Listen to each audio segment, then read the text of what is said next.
those same foods that you would have been able to eat 10 years, 20 years, 40 years ago are going to have a completely different effect in your body because of this enhanced insulin resistance. Hi, welcome to the Judy Terrell Show, where I explore topics intended to optimize every body 50, 60, 70, and above.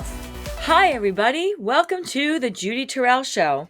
I am Judy Terrell, and I am on my third podcast series. And this is episode number 3 in the series. And the theme to this series is when you're over 50, both male and female, what needs to change with your eating so that you can lose weight, maintain a healthy weight or optimal weight for you, and mitigate some of the chronic health issues that occur for us, diabetes and high blood pressure and heart disease and stroke and Alzheimer's and dementia and on and on and on, through your eating. All right. So I'm on number 3 right now. And what I'm going to talk about in this episode is insulin resistance. All right. So to set the scene, as women go through menopause and come out on the other side post-menopause, estrogen, for all the things we used to curse about it, did some phenomenal things in our bodies as we were younger women. And when we don't have it, it's not there to do its job on certain things. And one of the things that estrogen used to do is help to buffer and help your body stay sensitive to insulin. Now, you want your body sensitive to insulin. The pancreas secretes insulin when you eat and blood sugar rises, and the insulin gets secreted, so it pulls it out of the blood, brings it into the working muscles and the cells so that it can be used for energy and doesn't do damage to organs staying too high of a level in your bloodstream. All right. So we want insulin. Insulin is good, and you want to be sensitive to it in your body such that it can do its job. Okay. But what happens when estrogen takes a hike in a hiatus, goes out on sabbatical and never comes back? Estrogen used to help us stay insulin sensitive. So without the estrogen, as women, once we're in postmenopause, we become more insulin resistant. Now, what's that about? So what? You're insulin resistant. So what happens then is you're not diabetic. It's actually the beginning of diabetes if it's allowed to run rampant. And the body's still producing insulin when your sugar goes up from when a meal you've eaten, but your body is, it's the receptor sites are getting blocked or less sensitive to the message of insulin, and therefore the insulin is not as effective at pulling the sugar out of the blood.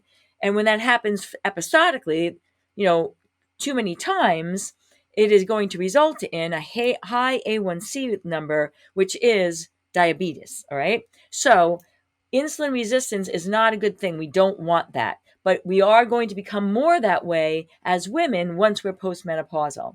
Now, men, don't think you got away with anything. You don't have the whole estrogen hiatus, but even men, as they age, are going to become more insulin resistant because growth hormone and testosterone and other, bunch of hormones that all come into play when interplay with insulin are lower, and your body is older, and it's just not as efficient at, using insulin with the blood sugar management. So even men become insulin resistant. Now, again, I've explained insulin resistance, not a good thing. We want to be insulin sensitive. So let's say I had insult to injury. If you're over 50 and you're eating the type of carbohydrates, fast digesting ones by my definition, but, bagels and breads and pastas and pizza and cookies and baked goods and all things that are made from flour products and fast digesting carbohydrates. When you were younger, males and females both, your body could handle that a little bit more effectively because it wasn't insulin resistant.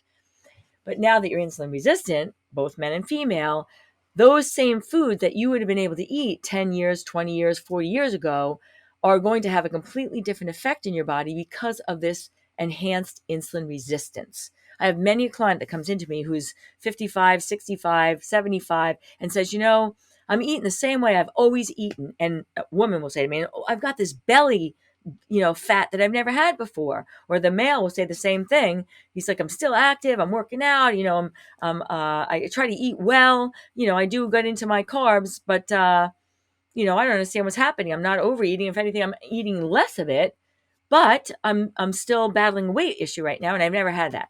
All right. Those are all the result of this insulin resistance. And, we do then have to change your choice of, or I'm not going to say your choice of carbs. You do have to change your choice of carbs, but that's episode 1 and 2 from this series.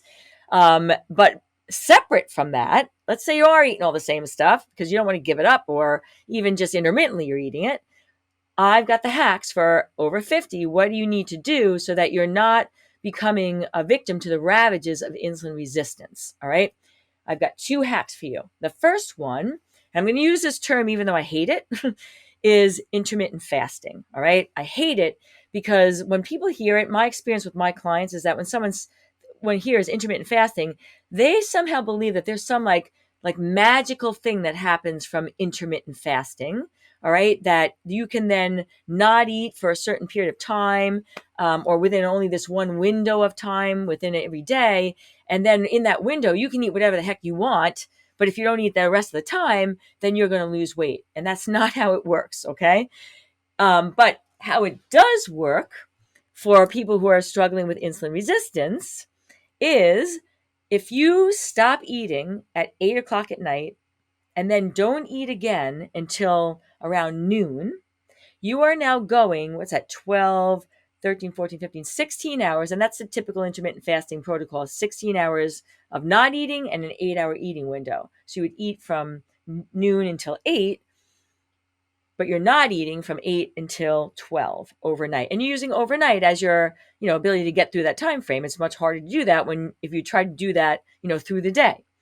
Now, there's no magic to this intermittent fasting. I'm going to explain to you why I am presenting it right now as a hack for people over 50, because when you're insulin resistant and you're eating, like grazing through the day or eating like almost around the clock, which many of us do, we'll have breakfast early because, breakfast is the most important meal of the day and you have to have it as soon as you wake up. Not true, but that's what people think.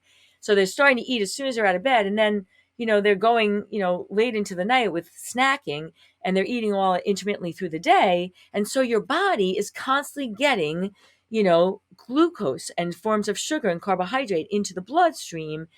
And insulin resistance doesn't handle that very well. All right.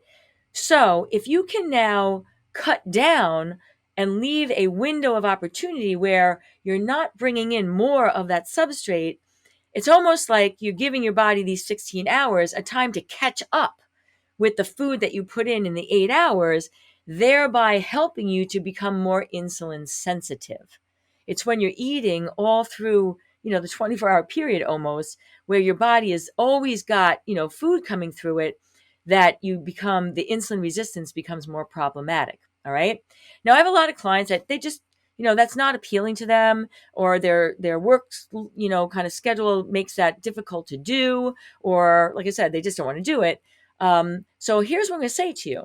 You don't have to do it every single day. You don't have to adapt it as your way of eating from now until the day you die, but it will be beneficial to you because we have plenty of things in our lives that drive us to overeat and to eat, more around the clock, I don't know, New Year's Eve parties, weddings and special occasions where, you're out late, and then you're waking up early. And you're eating like pretty much like around the clock, or only a small window, 4, 5, 6 hours of not having food come in. You're extending that. Extending that is where the insulin resistance is helped. So you don't have to do that 16-8 window of intermittent fasting every day from now until the rest of your life. You can pepper that in. You have a wedding coming up, or a 2-day, up at the lake house weekend where you're going to be eating a lot, and it's going to be, hanging out the fire pit, into the night with snacks or whatever. Then you may want to schedule 1 or 2 days during the following week or the week before, where you do this 16-hour of not eating and then 8-hour window of having your meals.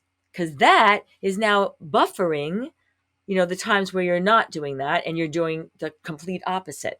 So you can use intermittent fasting kind of like spotty in your weeks or your months to temper the higher insulin resistance that comes from our social events that tend to lead us towards this insulin resistance, making it worse. All right.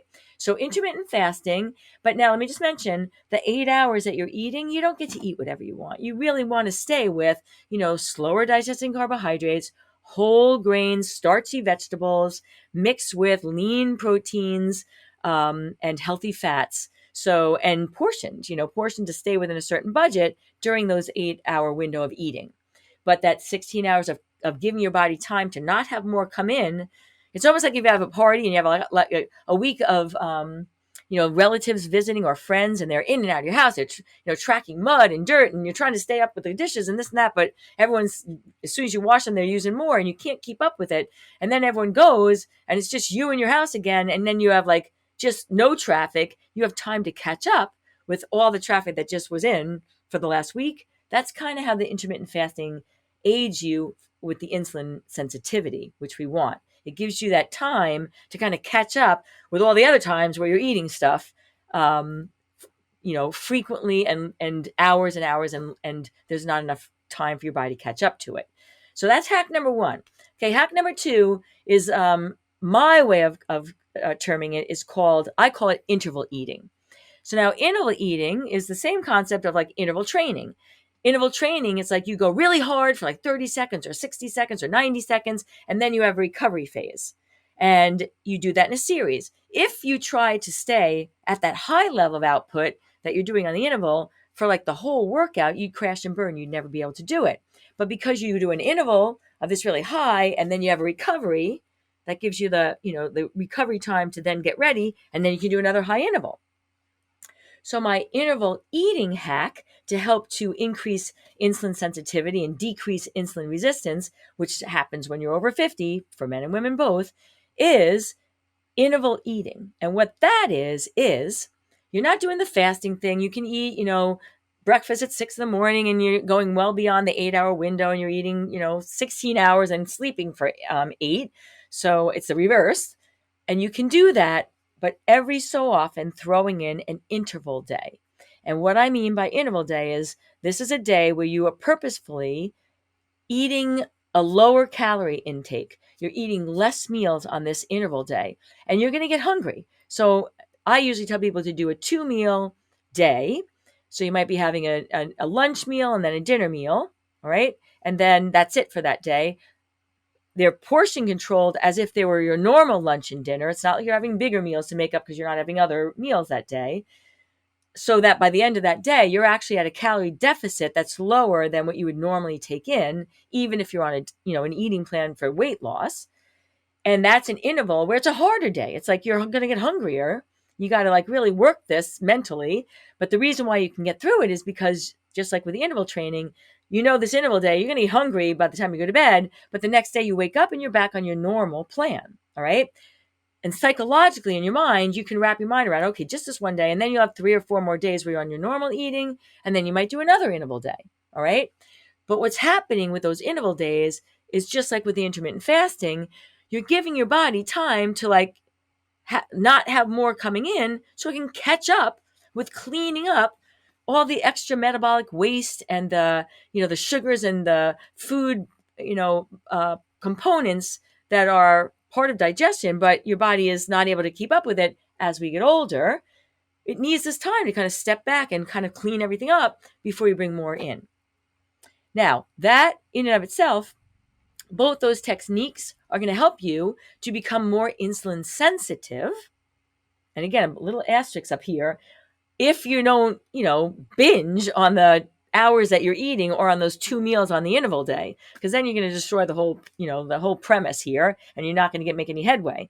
But if you are doing it the way I'm suggesting, you are going to increase your insulin sensitivity, and that is going to help you to process the sugars through your bloodstream. And what happens then is when your sugars are high in your bloodstream and you're insulin resistant and it's being less effective at pulling it out, then your body's going to use that as a fuel source, and it's not going to access your fat because it's going to go to the most readily available fuel source first. And that can be happening even if you're on a calorie deficit, but the choice of carbs and the manner in which you're eating them is keeping this blood sugar level up, even though you're on a calorie deficit plan. And that, my friends, is why some of us are like, I'm eating like a low calorie plan, but I'm not losing weight. Like something must be wrong with my metabolism. No, something is probably wrong with your insulin resistance and some other hormonal imbalances that happen with age. And you need to you need to use one of these two techniques to help your body that's over 50 to catch up and clear the sugar out of the blood so that now when you need the energy, your body will go into its body fat.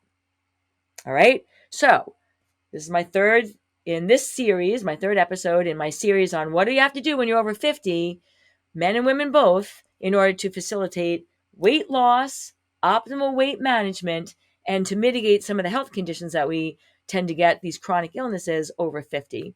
So intermittent fasting done even intermittently, or interval eating peppered into your week or maybe even once or twice a month. Those are two techniques that are helping my over 50 clients to actually start to see weight loss, or start to see weight loss reoccur when it had plateaued, or help them to manage their optimal weight when they hit their weight goals and not just creep right back up there to their weight before they did the successful program. All right. So intermittent fasting, interval eating helps with the insulin resistance that both men and women, as an aging process, happens as part of the aging process. So there's two little techniques to put in your toolbox for weight management over 50. Love to do this series. Love that you're listening to them. I hope that you're gaining benefit from them. And if you are, I'm going to invite you to my website where I have a resource tab with digital products that are menus for men over 50 for weight loss and management, menus for women, because there's some differences, that one for men, one for women. So I separated them out. And a variety of other resources that are on there. So please go take a look at that. I also have a private Facebook group for over 50 for men and women, and then also for just women going through menopause and postmenopause that you can join. And you'll see that on my tabs on the top of the website as well. And there you're getting constant tips like this, but through Facebook. And, I'm sending them out on a regular basis. So you might get a notification. That might be just the thing to save you when you're just before you're going to go fall off the cliff on your eating plan. So a lot of my clients, I'm finding those Facebook groups very valuable as a resource tool in their toolbox. So check those things out, everybody. And I look forward to seeing you in episode number 4, because I have 3 more in this series, and they're all equally compelling and exciting, and loving that you're listening to them. All right? Have a great day, everybody, and be well. Thanks for listening, everybody. And if you'd like to have access to some of my additional resources, I can be found at Facebook, Instagram, YouTube, and on my website, www.judyterrell.com.